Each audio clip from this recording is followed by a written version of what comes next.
Yang terhormat Bapak Kepala Sekolah, Bapak Kepala SMK Negeri 3 Bulan, Bapak Imam Sutopo SPDM. Yang kami hormati Wakil Kepala Sekolah Bidang Kurikulum Bapak Eko Agus Prasojo SPD. Yang kami hormati Wakil Kepala Sekolah Bidang Hubungan Masyarakat Bapak Heri Aprianto SD. Yang kami hormati Wakil Kepala Sekolah Bidang Sarana dan Prasarana Bapak Agi Hasmawan SD. Yang kami hormati Wakil Kepala Sekolah Bidang Kesiswaan Ibu Bibi Dwi Puspita SSD MD. Dan yang kami hormati Bapak Ibu Guru SMK Negeri 3 Bulan Sidoarjo.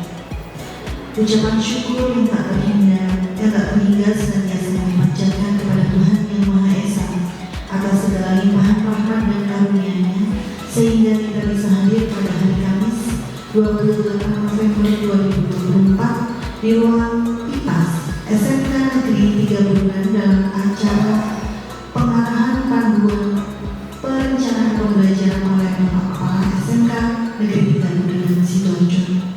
Acara ini diselenggarakan sebagai salah satu program kerja penilaian kepala sekolah dari Bapak Kepala SMK Negeri 3 Bulan Sidoarjo.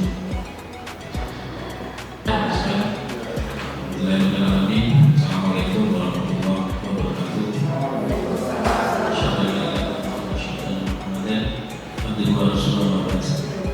Bapak Ibu sekalian, pada kesempatan yang berbahagia ini, sebagai guru tentu kita semuanya sudah bisa memahami tahapan dalam proses pembelajaran. Karena dengan kurikulum implementasi kurikulum merdeka yang sudah kita laksanakan 3 tahun, mulai dari kelas 10, 11, dan 12. Kalau sebelumnya masih kurikulum yang pertama. Karenanya pada pertemuan kali ini kami akan memandu perencanaan pembelajaran Bapak Ibu sekalian. Dalam proses perencanaan, dalam proses pembelajaran, tentu Bapak Ibu sekalian harus menyiapkan segala sesuatu yang berkaitan dengan perencanaan. Di dalam konteks perencanaan itu Bapak Ibu sekalian harus punya pedoman, dan salah satu pedomannya adalah bagaimana kita bisa melihat wajah kehidupan kita melalui rapor pendidikan. Proses rapor pendidikan ini tentu sudah dipotret melalui kegiatan selama 1 tahun, yaitu tahun 2020, yang menjadi pedoman pada tahun 2020.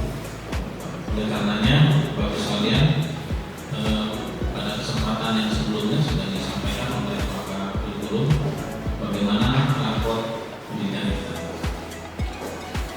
Dari berbagai indikator dalam rapor kita, itu kita bisa melihat bahwa ada 2 hal yang cukup penting. Yang pertama adalah kualitas pembelajaran kita, walaupun naik di tahun 2023, tetapi perlu adanya intervensi. Salah satunya adalah rapor yang kita akan tampilkan warnanya warna kuning. Yang kedua yaitu salah satunya adalah inspirasi cara meningkatkan hasil pembelajaran. Ada fungsi pelibatan dari orang tua. Karenanya dengan melihat rapor buku ini, Bapak Ibu sekalian, itu salah satu menjadi indikator untuk melakukan perencanaan program maupun anggaran yang harus kita siapkan agar proses dan tahapan ini bisa sesuai dengan Bapak Ibu sekalian bisa melihat ke slide.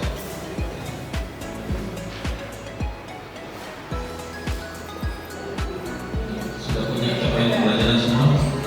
Yang pertama.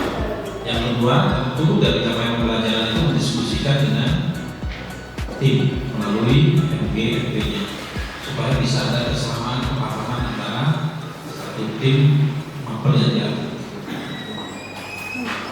Nah, hari ini nanti kami akan memandu bagaimana Bapak Ibu sekalian untuk mendiskusikan dengan berupa indikator yang ada di rapor mutu. Pertama, yang kedua yang harus disiapkan adalah capaian pembelajaran. Karena Bapak Ibu sekalian nanti setelah melihat dari capaian pembelajaran masing-masing, Bapak Ibu sekalian bisa merumuskan tujuan pelajaran.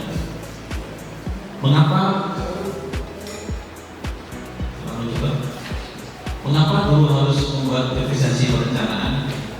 Ya, ini harus menjadi tolak ukur buat Bapak Ibu sekalian supaya ada jeda waktu di mana Bapak Ibu sekalian sudah bisa mengukur berdasarkan misalnya kalender akademik, berdasarkan jumlah jam, ada struktur proses pembelajaran itu, sehingga Bapak Ibu sekalian nanti bisa menyesuaikan di dalam proses pelajaran. Nah, yang menjadi pertanyaan kita adalah kenapa harus bisa menyesuaikan itu? Salah satunya adalah membuat efisiensi di dalam pembelajaran. Waktu dalam 1 tahun proses pembelajaran, Bapak Ibu sekalian perlu merancang agar kesesuaian antara jadwal pembelajaran, struktur kurikulum, dan kalender akademik. Nah, tentu itu menjadi sesuatu satu. Melalui perencanaan yang baik, guru akan mudah dalam melaksanakan pembelajaran dan peserta didik. Ini Bapak Ibu sekalian, ada 2 hal yang saya tanyakan pada Bapak Ibu sekalian. Kenapa perlu proses perencanaan yang efektif dan efisien? Mungkin ada yang bisa jawaban Bapak Ibu sekalian.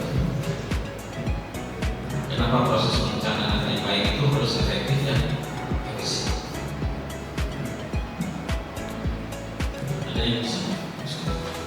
Ya, silakan.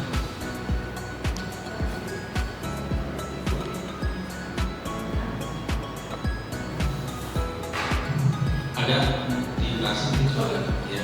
Mengapa guru harus membuat efisien perencanaan pembelajaran? Efektif dan efisien dalam perencanaan pembelajaran. Karena dengan perencanaan pembelajaran, guru akan lebih mudah untuk mengembangkan kebutuhan dan karakteristik peserta didik. Apa yang dibutuhkan anak-anak, jadi guru akan mengembangkan pembelajaran berdasarkan kebutuhan dan karakteristik. Orientasinya kepada Pembelajaran dari pengantar saya tadi sudah disampaikan.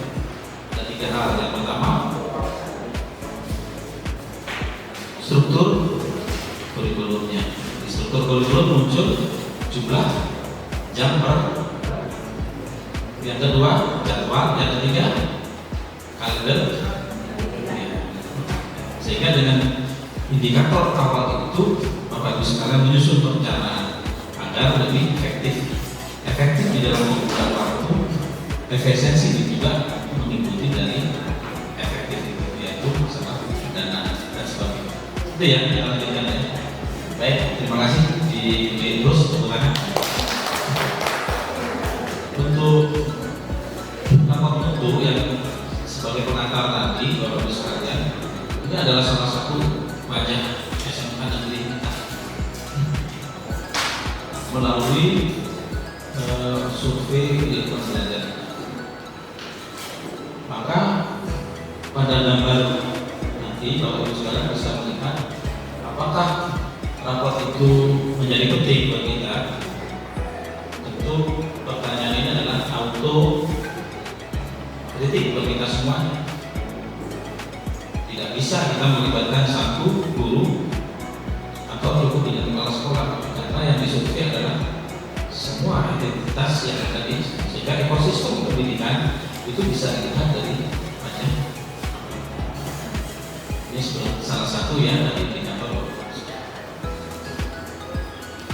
Nah, hari ini kita akan menentukan langkah-langkah yang bisa diambil di dalam proses perencanaan. Ada beberapa item ini, Bapak Ibu sekalian, di dalam rangkaian pembelajaran itu, di dalam proses menyusun nanti modul aturnya, salah satunya adalah rangkaian pembelajaran harus Bapak Ibu sekalian. Karenanya proses berikutnya harus menentukan tujuan pembelajaran. Kemudian proses yang kedua, nanti metode apa yang Bapak Ibu sekalian siapkan. Tentu ini harus bisa melihat karakter dari capaian pembelajaran Bapak Ibu sekalian. Kemudian sumber daya dan alat yang relevan, nilai media apa yang pas Bapak Ibu sekalian. Kemudian rancangan sistem penilaian dan evaluasinya. Itu semua tidak Bapak Ibu sekalian adopsi. Kemudian implementasi dan monitoring proses pembelajaran serta agar tidak. Nah, dalam capaian pembelajaran itu, Bapak Ibu sekalian, tentu ada tahapan-tahapan. Nah, salah satu tahapannya yang berbasis rapor mutu yaitu dengan ada 5 tahapan. Mungkin sampai di sini Bapak Ibu sekalian, karena sudah mendapatkan pelatihan banyak, kami hanya tinggal menekankan saja bahwa bagaimana proses perencanaan pembelajaran ini, Bapak Ibu sekalian, itu harus disiapkan dengan sebaik-baiknya. Mungkin ada saran dari Bapak sekalian? Cukup ya? Nah, ini yang sebagai kata pengantar dari kami bahwa rapor untuk kita ini rata-rata kita bersyukur partnernya sudah dijawab. Mulai dari kemampuan literasi anak-anak, kita bersyukur ada kenaikan. Mudah-mudahan tahun ini ada peningkatan. Ini tentu kerjasama dengan semua pihak bagaimana karakter itu harus di. Kemudian kemampuan numerasi murid, ya, kita bersyukur nanti terpilih menjadi salah satu SMK dalam pengembangan numerasi. Tidak hanya numerasi secara normatif, tapi ada peningkatan numerasi dengan berbasis PISA. Misalnya tanggal 5 kita menyiapkan segala sesuatunya, tim turun dari kementerian akan datang dan membuat salah satu model pembelajaran numerasi berbasis PISA. Kemudian, nah ini tentu juga menjadi ukuran dan ada kenaikan di sini. Berarti asumsinya matematika kita bagus semua ya. Jadi numerasi itu tidak hanya 1+1, tapi bagaimana kebutuhan dari masing-masing jurusan ini yang bisa diukur berdasarkan nilai matematika terintegrasi dengan kebiasaan yang ada di jurusan. Dan karakter, nah ini nanti bakal kesiswaan. Karakter kita mulai ada penurunan, tetapi dalam posisi batasan. Kondisi kebinekaan di sekolah kita sudah ada kenaikan, kemudian penyerapan lulusan ada penurunan, tapi dalam posisi yang aman. Kemudian keselarasan dunia kerja kita menggunakan hasil analisis data sebagai paparan tadi, bahwa rapor untuk kita ini bisa diambil sebagai proses perencanaan.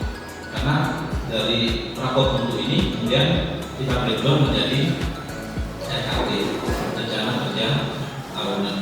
Yang menyusun adalah semua stakeholder yang tadi, supaya bisa memberikan gambaran bagaimana tahapan demi tahapan dalam rapor untuk ini kemudian terintegrasi dengan program kita jangka pendek yaitu 1 tahun.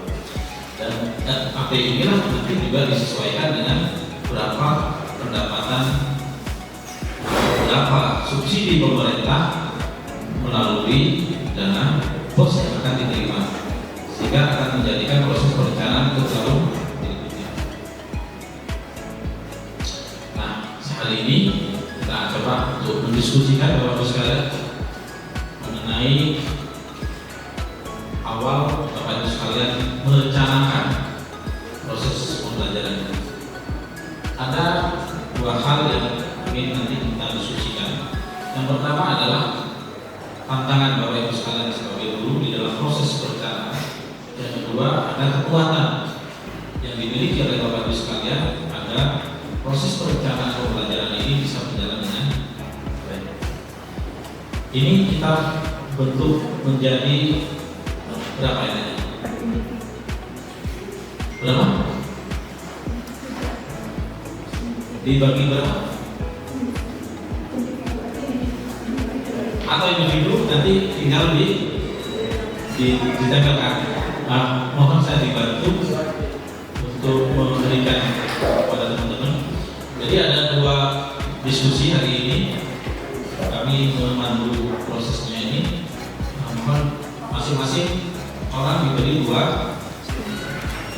kertas yang berbeda. Tinggal Bapak Ibu sekalian menulis. Kita batasi berapa? Diskusi dulu, tidak harus sama. Jadi Bapak Ibu sekalian, faktor-faktor yang mempengaruhi keberhasilan dalam proses perencanaan tentu mengalami kami bagi dari dua hal. Yang pertama adalah tantangannya apa, Bapak Ibu sekalian, dalam proses penyusunan perencanaan. Yang kedua, kekuatannya. Kalau mau dikembangkan lagi, ya silakan, diskusi ini akan lebih menarik karena mempertajam wawasan Bapak Ibu sekalian. Tantangannya apakah secara internal itu dari dulu, dari regulasi atau kebijakan. Tantangannya adalah dari 8 standar. Pak, saya ingin menunda jadi 8 standar, ya di ada dari standar kelulusannya. Tantangannya bahwa selama ini proses pembelajarannya cukup bagus, tetapi alumninya tidak bisa diterima di tinggi atau bekerja. Berarti ada proses perencanaan yang harus kita.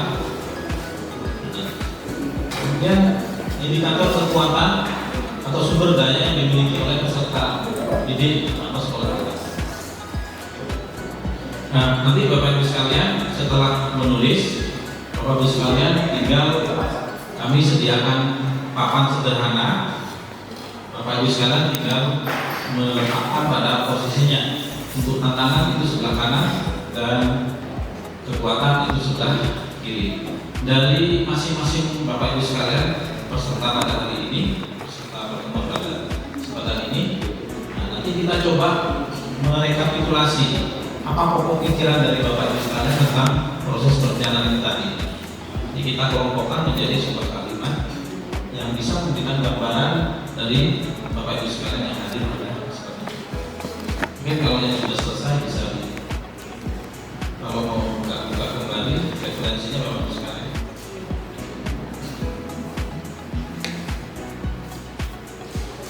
Sambil kalau ada yang sudah jelas mau didiskusikan, nanti ada saran dari Bapak Ibu sekalian itu bisa merefleksikan bagaimana proses perencanaan pembelajaran ini bisa sesuai dengan kondisi dan kebutuhan anak.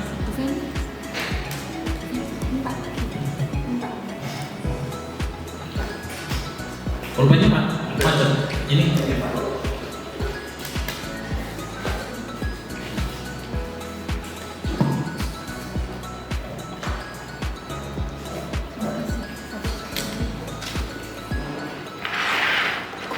malahnya juga bisa ditempel.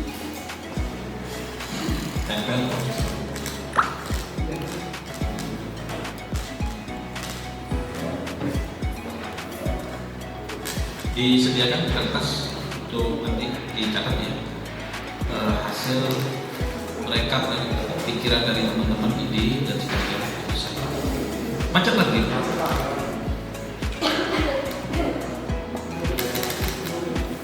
Yang tentu ada kesepakatan Bapak Ibu sekalian di dalam pengembangan perencanaan pembelajaran.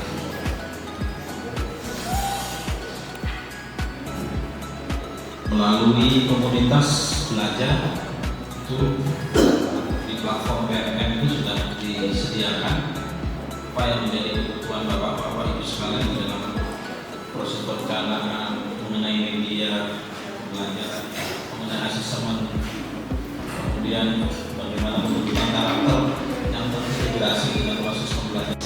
Tentu antara karakter atau potensi tertentu kita punya sebuah kompetensi untuk bervariasi.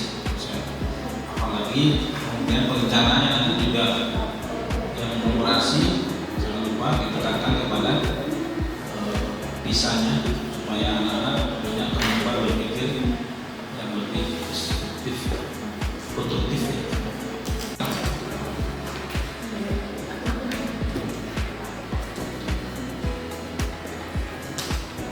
Ini bisa dibaca ya.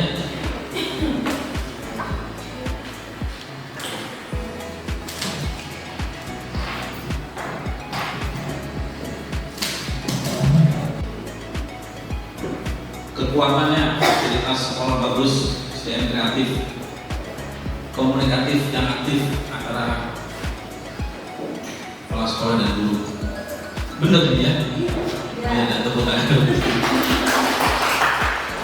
Pemanfaatan peserta didik yang cukup baik terhadap perkembangan teknologi pendidikannya. Mau dicatat ya, ada teknologi, ada komunikatif, SDM, pengembangan metode pembelajaran yang inovatif untuk meningkatkan minat dan keterlibatan siswa. Ini sesuai dengan kebutuhan siswa.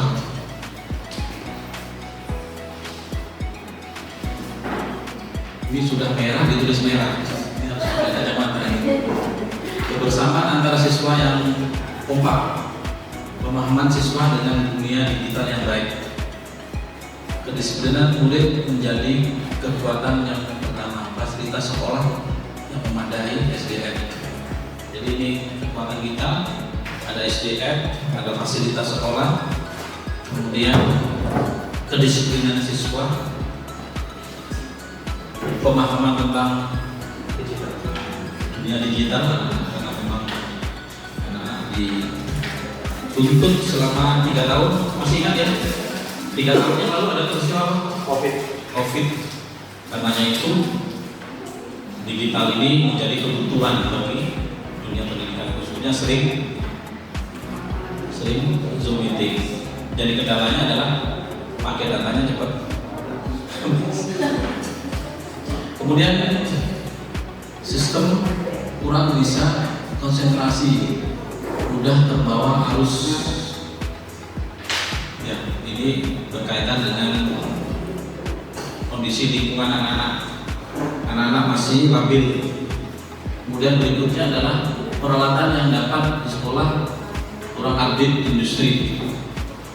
Ini yang agak berat. Karena kalau update industri itu sangat cepat sekali. Industri itu berpikirnya adalah persaingan. Maka HP hari ini yang saya beli, ini kualitasnya paling bagus. Tapi besok sudah muncul lagi varian HP yang terbaru. Semakin kita berkompetisi dengan dunia industri, semakin kita tidak bisa mengikuti. Nah, bagaimana caranya? Nah, ini yang menjadi tantangan kita adalah ini sudah ada premis bahwa kita harus kerjasama dengan dunia industri, misalnya pemagangan anak-anak maupun siswa, atau menghadirkan guru industri ke lingkungan kita. Motivasi belajar peserta didik yang masih rendah. Ini perlu dikasih vaksin. S, semangat. Vaksin ini tujuannya adalah sebetulnya hanya memberikan penguatan cara berpikir. Yang paling penting adalah kalau misalnya perubahan mindset itu juga harus kita lakukan kepada anak. Seperti apapun kurikulumnya, tapi mindsetnya masih tetap akan menyelesaikan masalah yang timbul dalam ya kita menyadari murid-murid kita alumni dari COVID belajar dengan daring, tentu tugas kita akan sangat berat. Itu Bapak Ibu sekalian, maka ini menjadi gambaran buat kami bagaimana Bapak Ibu sekalian bisa mereferensikan proses perencanaan pembelajaran itu. Kalau kita kelompokkan menjadi 2, maka kekuatan ini sebetulnya masih mendominasi Bapak Ibu sekalian. Sementara kalau kita rata-rata motivasi anak belajar. Karenanya mudah-mudahan dengan perubahan mindset dari Bapak Ibu sekalian ini, motivasi anak-anak dengan kemampuan Bapak Ibu sekalian di dalam menggerakkan semangat anak-anak, mudah-mudahan bisa berfungsi dengan baik. Terima kasih Bapak Ibu sekalian semuanya ketika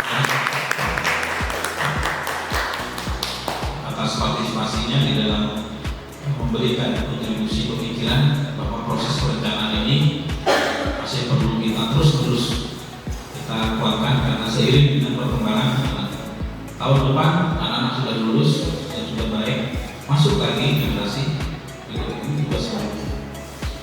Nah, dalam proses perencanaan itu berdasarkan tantangan, kekuatan, kemudian rapor mutu dan capaian pembelajaran Bapak Ibu sekalian, maka perlu dipahamkan Bapak Ibu sekalian.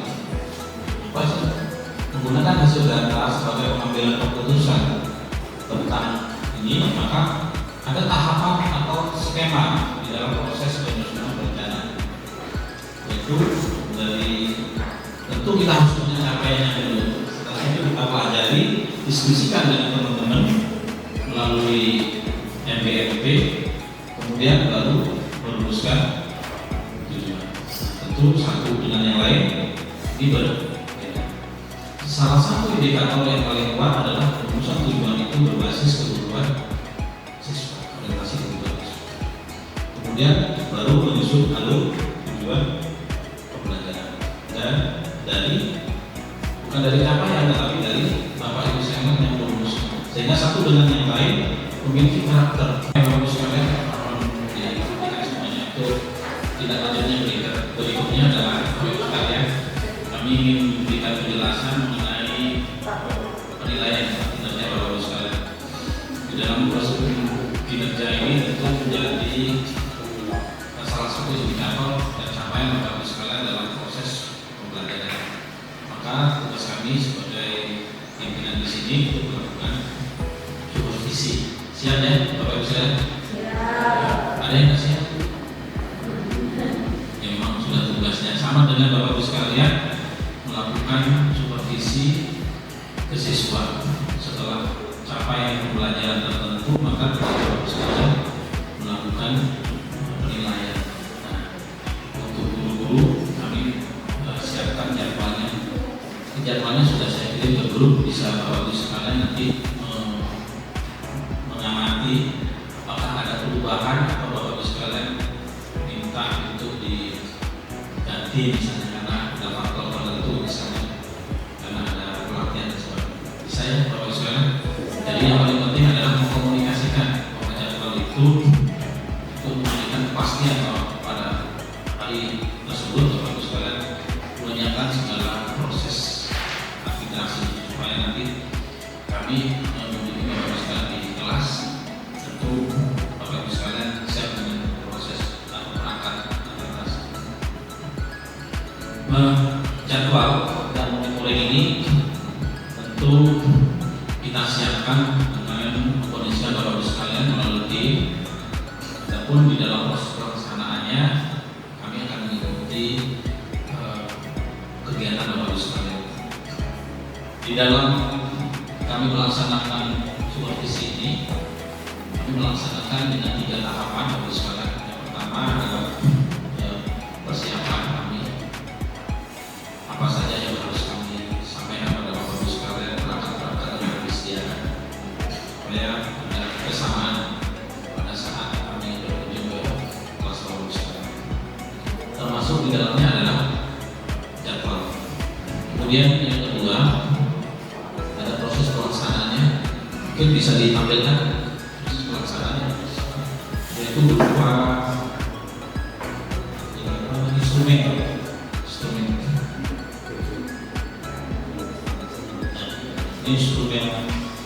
kami mengambil yang sederhana dan ini sudah Bapak Ibu sekalian lakukan, tetapi di dalam supervisi kami Bapak Ibu sekalian juga menunjukkan. Kemudian yang terakhir kita melaksanakan evaluasi hasil dari proses perencanaan, dan tahap berikutnya adalah pelaksanaan, dan yang terakhir nanti kita akan evaluasi.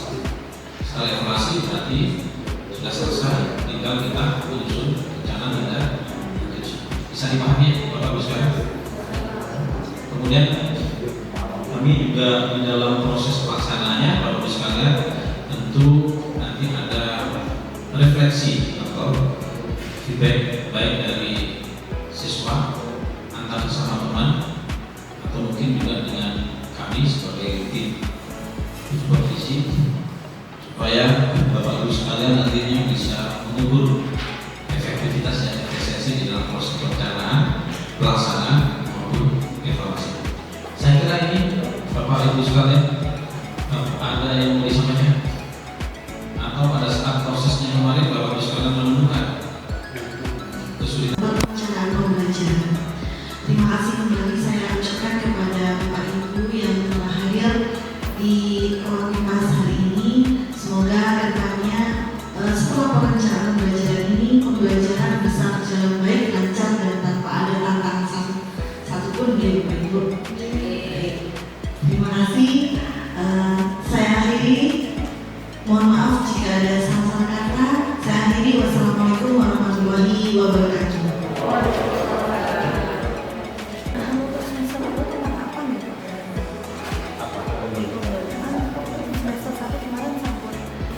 pembelajaran informasi kalau untuk pilih maju kalau semester ini apa ya?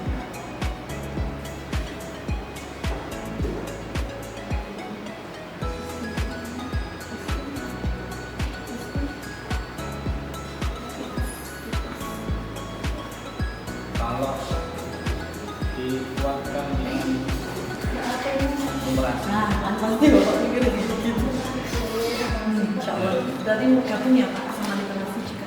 ya, jadi ada 3 hal yang dikuatkan itu: numerasi, literasi, dan sains. Ini kan tidak ada semua ya, tinggal kita mencoba untuk mendiskusikan hal tidak hal. Kalau misalnya tidak apa namanya, tidak IPS itu bisa ambil proses mengamati, proses belajar di dalam tekstual, kontekstual learning. Bisa pakai video ya.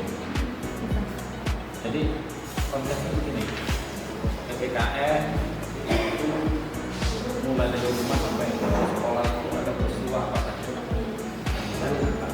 Nah, tentu guru PPKN memberikan gurunya kata kunci apa saja yang dipelajari. Satu misalnya kebinekaan, atau relasi kekeluargaan. Nanti yang dipegang adalah berupa kalimat. Hari seperti ini misalnya ada budaya, ada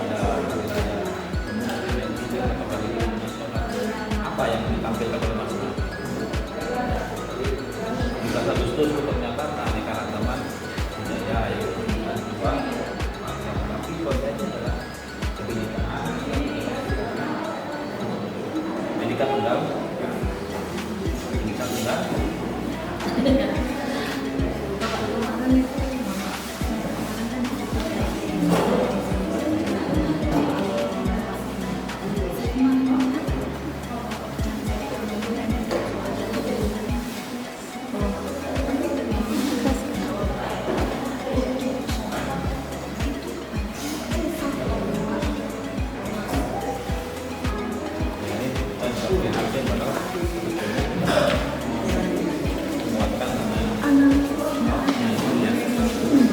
berarti rekomendasinya Bapak itu melakukan pelatihan penyusunan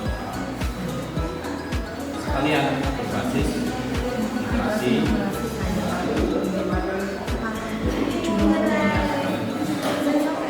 Masih ada kiri-kiri sebutkan Hampir semuanya. Hampir saya WA juga. Hampir semuanya. Jadi sampai ini cek satu loh saya gitu. Untuk kelas 3 Bapak. berarti gini saja, tim ini bisa minta master soal. Sudah saya Ada soal bisa bicara dengan Pak Tulis soal kita download jadikan satu, kemudian dari hasil itu kita bagi analisis soal. Sebetulnya mahasiswa kita jadi Paris. Iya Pak, kami butuh master soal. soal apa? Jadi soal proses Sudah ya pembelajaran Pak. itu jadikan satu di link gitu ya. Soal UAS ini. Jalan Oh iya ini. siap. Kami akan mempelajari kualitas penyusunan soal. Siap. Ya. Sudah Sudah di grup ya? Sudah di grup kan? soalnya. Oke, soalnya. Mentahannya. Sudah. Menahan. Ya, tapi tidak apa-apa sih kita beli, Ya kan? dianalisis. Oke. Soalnya nanti soal-soal buat dari orang-orang. Soalnya Pak. Nah gini, apa yang dimaksud oleh titik-titik itu gitu kan? Ini soal apa betul? Kaidah soalnya kan. Iya, kemarin. Iya. Tinggal dipandu saja siapa membuat soal itu. Ya nanti saya tulis rekomendasinya dari teman-teman pilih apa. Yang aneh-aneh kita ambil namanya siapa. Ya, siapa? Kemudian data nama guru itu perlu diundang untuk pelatihan. Jadi rekomendasinya adalah workshop penyusunan soal hoax berbasis literasi, numerasi dan KPL. KLBU. AKM. Langsung kayak KM AKM. ya. Ya. Oh, berbasis AKM itu ya Pak ya? Iya. gitu. Nanti apa namanya? Untuk anak-anak Oh. hot sekarang gitu. Apa ciri-ciri bengkel? Ada warnanya. Lupa ada robotnya. Saya sudah lama di samping